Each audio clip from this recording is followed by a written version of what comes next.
요즘 가장 뜨거운 감자 중 하나죠. 바로 노란봉투법입니다. 노동자를 보호한다는 좋은 취지인데 왜 한쪽에선 경제를 망치는 법이라며 이렇게까지 반대하는 걸까요? 오늘 그 반대 논리의 핵심을 여의도 연구원과 자유기업원의 보고서를 바탕으로 하나하나 파헤쳐 보겠습니다. 자, 그럼 바로 시작해보죠. 우선 이 법의 이름이 왜 노란 봉투인지 그 시작부터 알아볼 거고요. 그 다음엔 이 법이 구체적으로 왜 기업에 부담이 되는지, 심지어는 의도와 다르게 노동자에게까지 피해를 줄 수 있다는 주장은 대체 뭔지, 그리고 이게 나라 경제 전체에는 어떤 파장을 불러올 수 있는지 차근차근 짚어보겠습니다. 마지막엔 이 모든 논의가 우리에게 던지는 근본적인 질문도 함께 고민해 보시죠. 모든 논쟁에는 시작이 있잖아요. 이 법이 왜 하필 노란봉투법이라는 별명을 갖게 되는지 그 이름에 얽힌 10여 년의 이야기를 먼저 알아야 반대 측이 왜 그토록 우려하는지 제대로 이해할 수 있습니다. 이 타임라인을 한번 보세요. 이게 하루아침에 뚝 떨어진 얘기가 아니라는 걸 바로 알 수 있죠? 2009년 한 자동차 회사의 파업에서 시작해서요. 무려 47억 원이라는 어마어마한 손해배상 판결로 이어졌고 이걸 안타깝게 여긴 시민들이 노란 봉투에 성금을 보내면서 법의 이름이 된 겁니다. 정말 10년이 훌쩍 넘는 아주 길고 긴 싸움인 거죠. 자, 바로 여기서부터 반대 측의 핵심 주장이 시작됩니다. 보고서들은 한 목소리로 이걸 걱정해요. 노동자를 보호하려는 좋은 의도가 자칫하면 대화나 타협보다는 일단 파업부터 하고 보자, 이런 식의 파업 만능주의를 부추길 수 있다는 겁니다. 그렇게 되면 어렵게 유지해온 노사관계의 균형이 한쪽으로 확 기울어버릴 수 있다는 거죠. 그럼 이 균형 붕괴에 대한 우려가 구체적으로 어떤 문제를 낳는다는 걸까요? 그 칼날이 가장 먼저 향하는 곳, 바로 기업입니다. 이 법안의 가장 큰 뇌관, 바로 이 사용자의 정의를 확 넓혔다는 점입니다. 이게 왜 문제냐면요. 예를 들어 하청업체 노조가 파업을 하면 원래는 하청업체 사장하고만 교섭하면 됐잖아요. 근데 이제는 실질적 영향력이라는 사실 좀 애매한 기준으로 원청 대기업까지 교섭 테이블에 앉아야 할 수도 있다는 겁니다.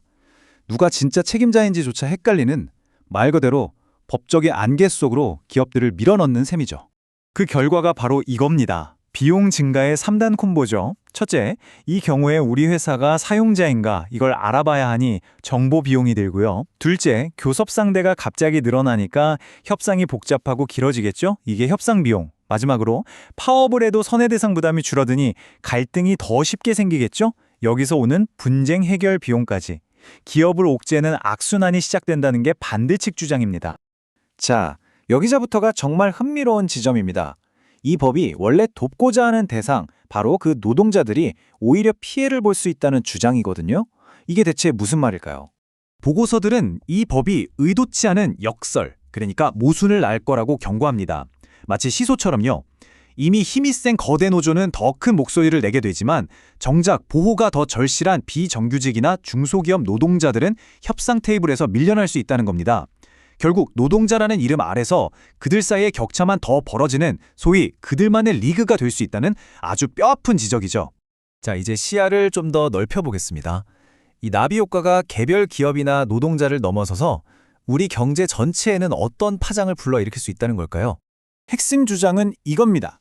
노사관계가 불안해지고 법적 리스크가 커지면 어떤 기업이 맘 편히 투자를 하겠냐는 거죠.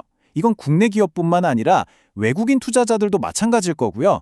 결국 국가 전체의 경제 경쟁력을 갉아먹는 결과로 이어질 수 있다는 겁니다.